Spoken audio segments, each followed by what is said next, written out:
Hello, I'm Wayne Heili, Managing Director and CEO of Peninsula Energy, an ASX-listed stock under the symbol PEN. Peninsula has its U.S. flagship project, the Lance Project, in the state of Wyoming, and it's a uranium development company. We have a strong balance sheet, a proven team with a very much experienced, highly experienced uranium production team, ready for an efficient project execution on the restart of our Lance projects. And we've just launched and presented to the public an updated and detailed definitive feasibility study on the Lance project. Our next steps are going to be to consider making a final investment decision on the restart of the Lance project in the second half of 2020. And we look at Lance now as being perfectly positioned to play a larger role in the U.S. nuclear fuel markets, which are moving and shifting towards a Western focus for production. So thank you, Matt, for having me on. No problem, Wayne. I saw you did that in there. Highly experienced team. It's good. It's subliminal. It's the way to go. Hey, look, well done getting the DFS out. I've got to ask the question, why on earth would you bother putting a DFS out into this environment of high inflation? Yeah, well, it's important to understand as we get closer to a final investment decision, we need to know all of the impacts on the project, the externalities, what's pushing the project prices.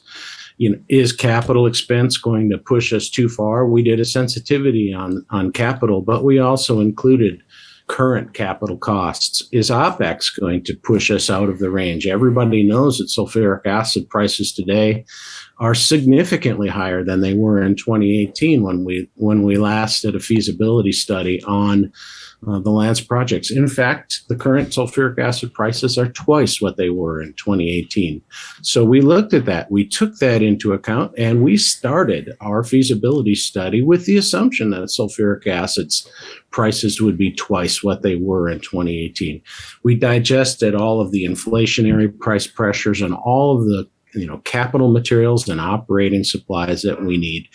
And we did so much more. We added technical basis through our field demonstration outcomes. We've substantially de-risked the project since 2018 when we last did a feasibility study, and we rolled that all into this new definitive feasibility study. No, I appreciate the work that you've done. That wasn't the question. The question is, why do it now? You must have had some degree of certainty of what the cost would do to your C1 cost. I mean, I know they've come in, just over $16. Pretty impressive stuff. But we've seen companies come onto the show and have to justify 40, 50, even one case 60% increase to their last CapEx number.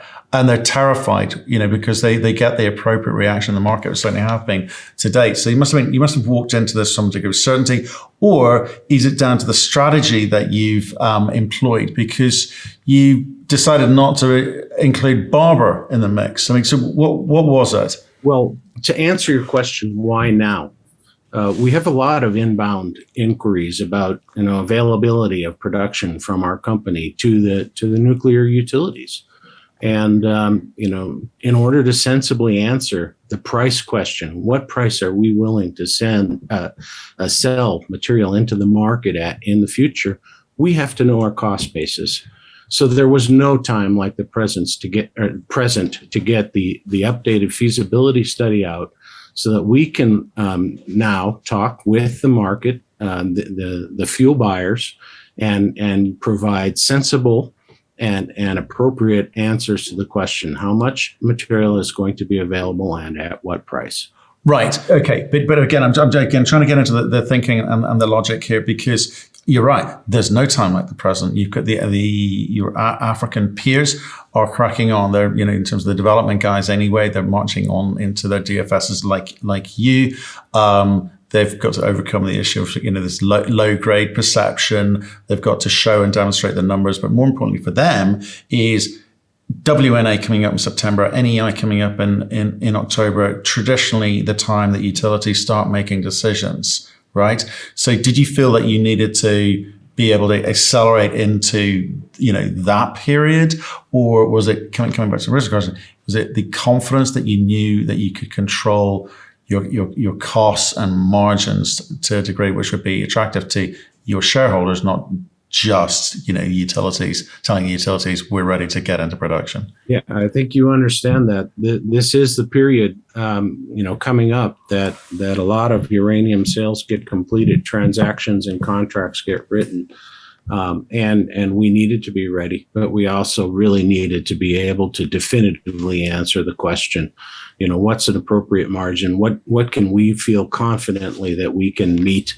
And feasibility studies don't get done overnight. They're long-term projects, and we've been guiding that this definitive feasibility study would have been released in this quarter, throughout the year and probably late into last year. So it's been a long-term work in progress, but it's on the pathway towards resuming production at Lance and selling that production into the market. Right. We better I'd better let you have the opportunity to actually tell us what the DFS tells you, because the bit that I'm really interested in is, because you've spent all this time and your team has worked really, really hard, your highly trained team worked really, really hard to get this DFS out in a timely fashion to put yourself in the best position to have these conversations, from a position of strength, as it were, with utilities. I totally get that, but in a very meaningful way. So what? I need to know what's happening next. So let's deal with the numbers so we can work out the types of conversation that you're going to be able to have with utilities. So if you want to share the highlighted numbers with us, that'd be fine. All right, Matt. So I think we have really excellent outcomes from our feasibility study. We're showing a 14-year mine life on a scaled back project, generating about 14.5 million pounds over the life of the mine. Our pre-tax NPV at an 8% discount rate is $125 million, with a strong IRR of 43%. We've looked deeply into the numbers, done cash flows, and recognize that we'll achieve a positive cash flow at the end of year 2, which is really when our project transitions from the first stage of operations, which is around 820,000 pounds per year, and starts ramping up to a 2 million pound per year project. In order to go to that 2 million pound per year rate, we'll be investing about $60 million into the project in the first 2.5 years. Our corporate treasury can be used to fund a portion of that. That's not projecting that we need to raise $60 million, since our corporate treasury right now is over $20 million. But in order to get the project up to that 2 million pound per year, we have to fund our stage 2 capital requirements. And let me just share those with you. And we'll come back to this slide because, we're going to talk about all-in sustaining costs and all-in costs eventually. But we have a very capital efficient plan for the Lance projects. Today, the plant facilities are constructed with about an 820,000 pound per year production capacity. That's down from previous levels. We used to say it was about a 1.15 million, but we're changing the ion exchange circuit. We're going from trains of 2 columns to trains of 3 to get better capture efficiency in the plant. So we're reducing the flow capacity and therefore the annual production rate. The stage two is to bring the production rate up to about 2 million pounds a year. That means plant capacity expansion, and that costs about $24 million, and concurrently expanding the wellfield capacity to fill the new plant capacity. That takes about $45 million. So stage 1 is really very low capital intensity, only about $25 million to transition the project to a low pH in-situ recovery facility, a little bit of upfront capital requirements, about $2.5 million, and then a new wellfield, $16 million. So very low capital intensity to get the operations up to about 800,000 pounds a year. And then our ambition is to quickly ramp up to 2 million pounds a year, which means doing the stage 2 expansion. Right. Okay. So what's happening here? I'm trying, because you your peers or the market traditionally for uranium producers, it's pounds on the ground. Show we're big, right? You've done a few things here. You've not put Barber in there, which is, near down at 60% of your resource, right? You're saying we're going to just start with, £800,000 initially, and then we're going to ramp it. We'll go through the gears and ramp it up to £2 million. And I saw something, potentially even £3 million by stage 3. But why this slow start when historically uranium companies are all about pounds on the ground to drive the value? Is this some kind of defense mechanism, or do you think this is you're showing intent to actually get into production? Is that what this is about? Well, we absolutely designed this this definitive feasibility study so that the board and management would understand the costs of putting this project into production in the early years.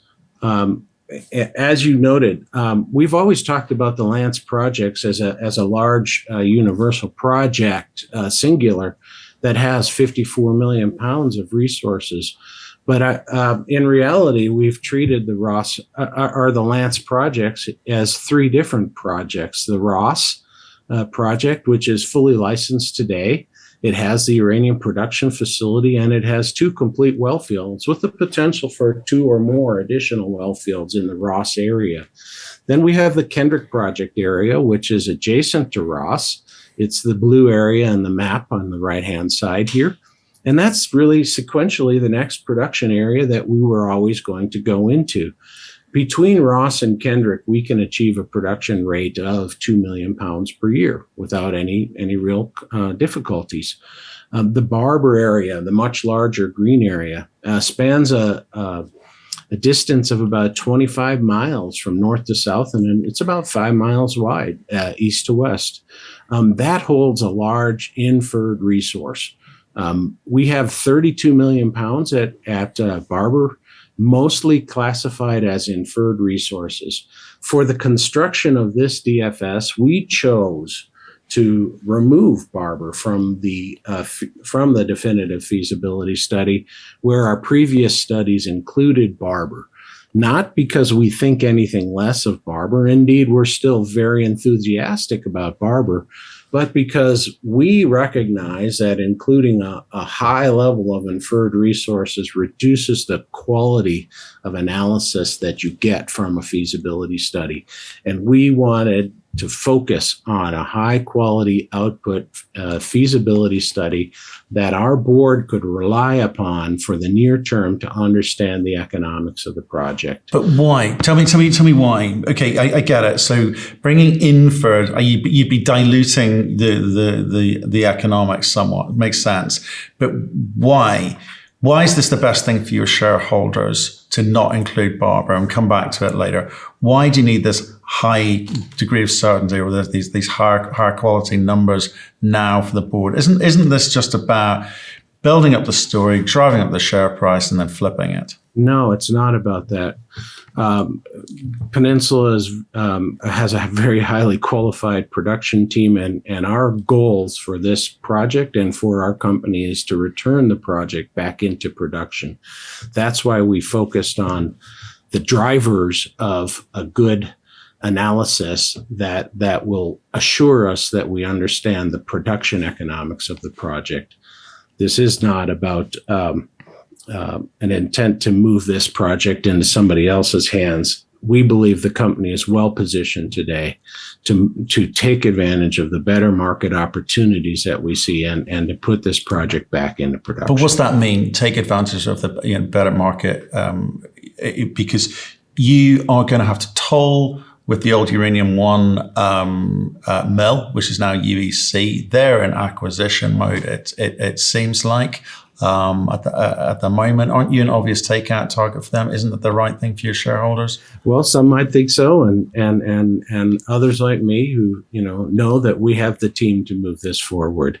If we were approached, we'd have the conversation. But we do rely on our partnership, our agreements with UEC to toll process in the near term. We have built that into this feasibility study, and we've also understand the stage 2 plant expansion to us, which is completed by the end of year 2, allows us to move away from relying on our competitors and our friendly competitors, and allows us to be self-sufficient with production at Lance for the long term. Right, but that'll need financing. Those things cost a lot of money. Doesn't that, when that again dramatically change the economics for you? Why go down that route? Well, that's not necessarily true. As I showed you in an earlier slide, we assessed that the stage 2 plant expansion costs about $24 million. That means with a $24 million investment into our plant, we have a plant capable of producing 2 million pounds per year of dry yellow cake, which means we're self-sufficient. So it's not a lot of capital. You look at the capital requirements for other facilities, this is a very low capital requirement. We did the cash flow analysis. We recognize that, bringing the project online, ramping it up, and building the stage 2 plant expansion and wellfield expansion, really in the first 2 years of the life of this project means that we're going to need up to $60 million of capital investment into the project. We sit today with a 300,000 pound uranium inventory that's valued at about $15 million. That's one option for us to provide funding into the project for the near term. We have about $7 million of cash on hand presently. So, we're not cash starved. We're able to kick this project off with confidence and look at the markets for additional sources of funding in the future when we make that final investment decision. Okay, so let's talk about the final investment decision let's stick with Barber for a little bit longer. It's a very large land package. How do you come at something like this? Because again, with mining companies, they do have this desire, it seems, to plow the money back in the ground and sort of see the extent of what they've got. It becomes a massive science experiment without actually focusing on making the money bit. So how do you tackle a very large land package like that with this kind of ramp up from 800 to potentially 2 million? And, I guess I'm saying, what's the allocation of capital when you do start to make money? So, I think with an investment of $500,000 to $1 million a year, consistently over time into resource expansion and resource development on the Barber area, we can not just replace the resources that we're consuming while we produce at Ross and Kendrick, but we can probably double or triple annually the resources. We have mapped across the Barber area roll front trends, and this is where the uranium mineral is. We need to go in and delineate it, with additional drill holes. So the approach really will be a systematic and continuous investment into the expansion of the Barber resources, probably starting in this fiscal year and continuing into the future. But it doesn't take an enormous investment. We could probably, with less than $1 million a year, we can drill 100 to 200 holes and significantly grow our resources. So for us, the idea is really, look, Ross and Kendrick back in 2012 to 2015, the company focused on drilling in those areas. So that's why they have more measured and indicated resources, or the bulk of the project is because we drilled there first. But we could just systematically, expand our drilling programs and move them into the Barber area, which is a large area to work. But, it's systematic. We have 50 million pounds of resources to exploit over the course of time, and we can grow it and enhance the quality of the resource at Barber with a reasonable annual investment. Okay. I mean, I like that. That's not just trying to shout and wave arms at the market and say, please come take me out. You're serious about getting into production. Okay, let's go with that. To do that, you're going to need a little bit more money. To do that, you're going to need some term contracts, and we've talked about September, October being an important period for utilities traditionally, historically. What are you going to be able to say to them with this DFS now in terms of, we know the life of mine, and let's assume technically you crack the code. How do you make yourself attractive? How do you make them understand that you are serious? You've got the US component in terms of domestic production. That's really good news. What else have you got? Well, they're really interested in domestic producers who are near term, ready to produce. Our timeline for production is very short. We make that final investment decision, and we can be generating yellow cake from our facilities within 6 months. So we have the capacity to be supplying into new contracts as early as 2023, but more likely, new contracts are going to involve timeframes that are 2024 and beyond. So that's very comfortable for us in the timing that we have. We can share with utilities now with a high degree of confidence that our all-in sustaining cost is below $40. I think the study placed it at $39 and 8 cents. So, here we are in a market. Our all-in sustaining cost is freshly analyzed in a current market with current operating and capital costs to be about $39 a pound.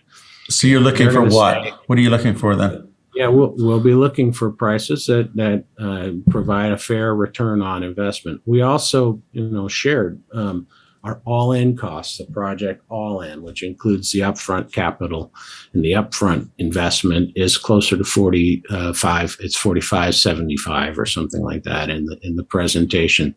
So look, first and foremost, we're not going to be selling uranium into the market in the 40s. That's not a fair return on investment for our shareholders and for our company and for our efforts. But we know that we can consider contracts in the mid 50s and certainly would enter into contracts with pricing in the 60s. Our message to the uranium fuel buyers or the fuel buyers is just succinctly that we've defined our prices. The markets are currently supportive of that.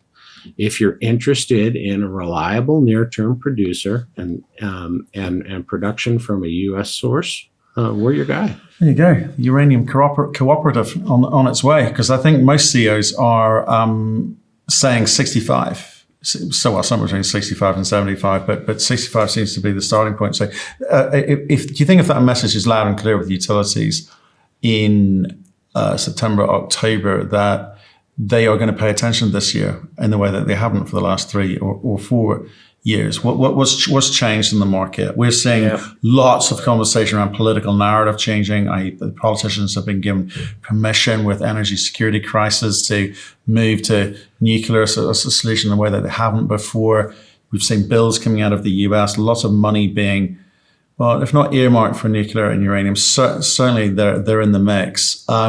What are you looking at as the thing that's going to make the difference? Yeah, well, I think we have to recognize that the utilities have been signing contracts with producers and near-term producers. Now, the market has shifted from the tier one top producers to now layering in contracts with the next generation or the next group of producers.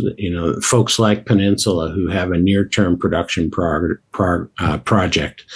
We've seen our peer companies signing contracts. We have talked with the utilities and we've told them, we were very specific.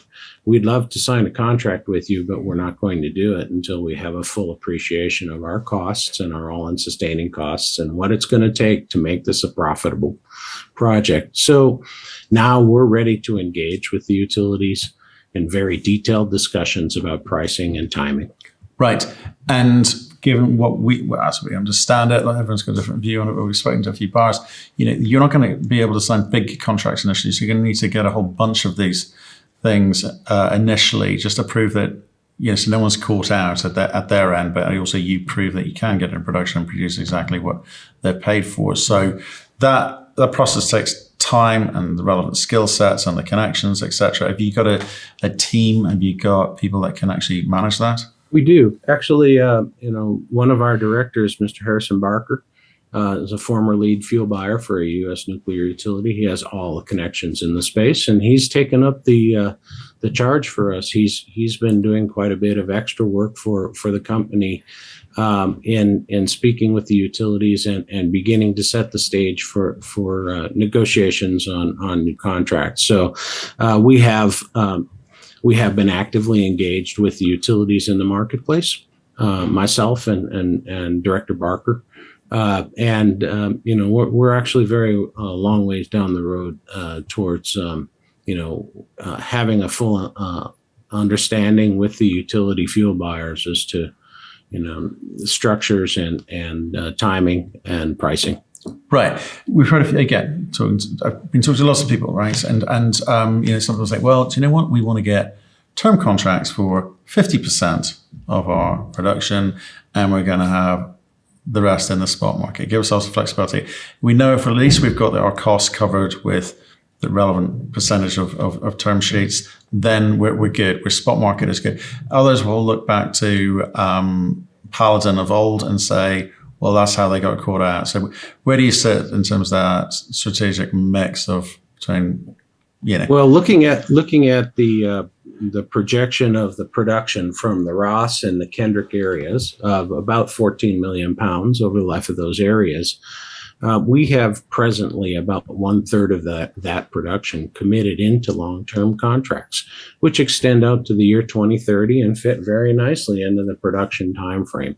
So, we're not starting from scratch, Matt. We have a No, but those are what sort of numbers? No, what are those numbers? Are they in the 50s? Are they in the 40s? I mean, where are they? They're in the 50s. Okay. Yeah. And so, now we know, when we look at the definitive feasibility study, that our contracts are good and that we can continue to layer in additional contracts or we can also, because we have about 1/3 of our production now committed into contracts.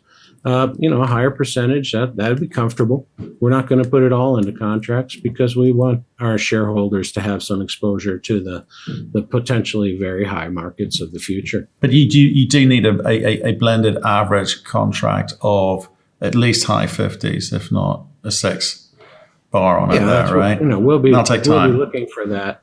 Our feasibility study utilized trade tech and a forward market price model that they generated for us on a proprietary basis.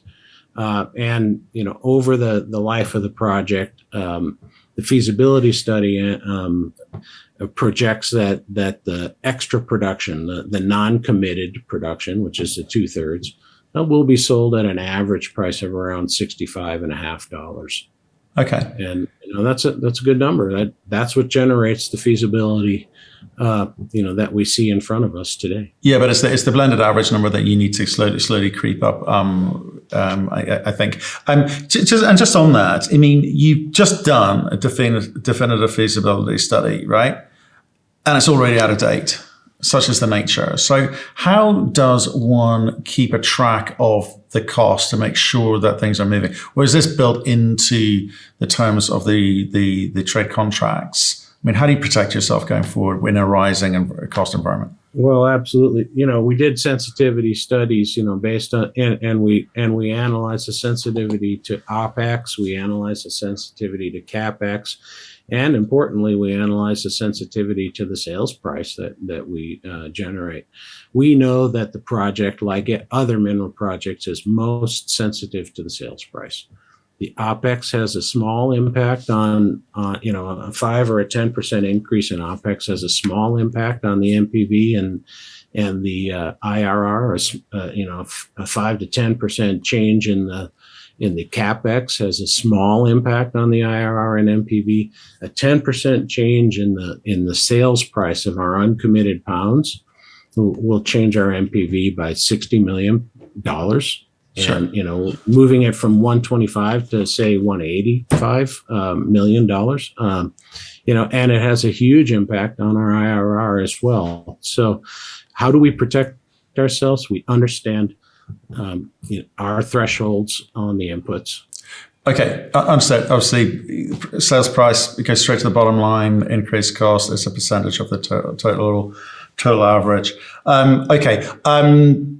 Understood. So you're in the kind of, you obviously feel like you're in the last 9 yards, as it were. What else needs to happen between now and final investment decision? Okay, so feasibility study is one thing, but are there other hurdles to overcome? And how much control do you have over those elements? Now, really, at this point in time, Peninsula has done a tremendous amount of the legwork. We've technically de-risked our project. We have our regulatory environment fully understood. We're fully authorized to move ahead with the low pH in-situ recovery at the project. So regulatorily, we're de-risked. Staff-wise, I told you that we have a very competent and experienced production staff, but we're really 3/4 of the way to fully staffed at the project today. For production, we have operators who have experienced operating in the last year. We've been running our project in anticipation. We've been circulating fluids from the existing mine units into the plant. The operators are skilled at operating. The maintenance folks are skilled at maintenance. We have all of the key management personnel in place today. We have de-risked the staffing element of this project. So when you look at it, a company that aspires to be in production needs to be technically and operationally and regulatorily de-risked. We're there. What's next for us is really to now take this model that we've constructed for the feasibility study and further stress test it. Let's look at all of the worst case scenarios so that we know that we're not making any mistakes. And then let's gather and analyze those cases and make that decision. Is now the right time to go back into production? Okay, all seems very realistic. And I'm asking the next question in the context of 1 year ago this month. We saw Sput arrive, and people got very, very excited. We had lots of some great headlines. $200 uranium by the end of the year was much repeated, and there was lots of. This was coming off the back of U.S. government talking about putting some capital down for U.S. uranium reserve, etc. So it was a slightly wild ride when you look back on it in a sort of cool, calm light of day. Right now, though, it seems the U.S. government are even more frenzied than they were last year. So I'm trying to work out what real is and what the impacts are, and how do companies like you take advantage of it? Would you just quietly go about your business, and if something happens, it happens? So we've got hundreds of billions of dollars, like anti-inflationary bills. You've got energy bills. You've got reactors being kept online in California, Diablo being kept online in California. You've got other companies who are much earlier stage exploration pumping the story about the amount of U.S. government support that's going to be available for U.S. supply. How do you make sense of all of that? Well, I view the current market opportunities as good as they've ever been in my career. Right, but what are the real bets? That's what I'm trying to get at. The real bet is that the nuclear utilities who operate reactors today are seeing full-scale support from our government to continue operating those reactors. They now have the certainty that they've long wanted, that they can continue to run these, extend the lives of the projects, continue to supply them with fuel. And now they can go out into the market and start contracting for fuel for the longer term. It's been an element that's been completely missing in the market.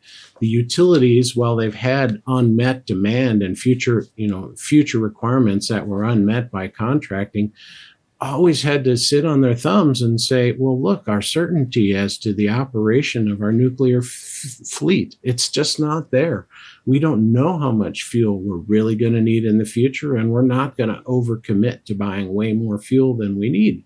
Today, with the Inflation Reduction Act heading to President Biden's desk, which absolutely gives them, production tax credits for clean energy, for operating the nuclear power plants. Governor Gavin Newsom in California saying, we got to save Diablo Canyon. We shouldn't shut it down. It makes sense for us now. There's so much rolling in favor of nuclear energy. What we're going to see on the supply and demand curves for uranium requirements is that we're going to be seeing the high cases becoming the norm. The medium cases now, and the new high cases are going to be much higher. So the demand for nuclear fuel, the demand for uranium conversion and enrichment, it's very strong right now. This year's market is extraordinarily different than it was a year ago. Okay, so does all of this support for nuclear and therefore uranium, does that have to be done to the detriment of fossil fuels? Oil and gas companies are copping a lot of slack. Coal companies are copping a lot of slack. And it seems to us that, well, maybe we need a little bit of all of the above. But what's your view on the rather dynamic and fluid energy scene in the US? Clearly, we need all of the above. Look, we just went through an extraordinary period of price increases for oil and gas because we're not producing enough oil and gas globally. We've just gone through a period, now where coal had been previously crushed, but everybody recognizes that with oil and gas in deficit, coal was needed at a greater degree. As the economy and the capacities evolve towards more nuclear, more wind and solar, market shares are going to have to come from somewhere. But I'm a firm supporter of all forms of energy. Our economy relies on low cost electricity, low cost fuel, and the best way to have a thriving economy is to supply energy sources into it. All of them, all of the above, Matt.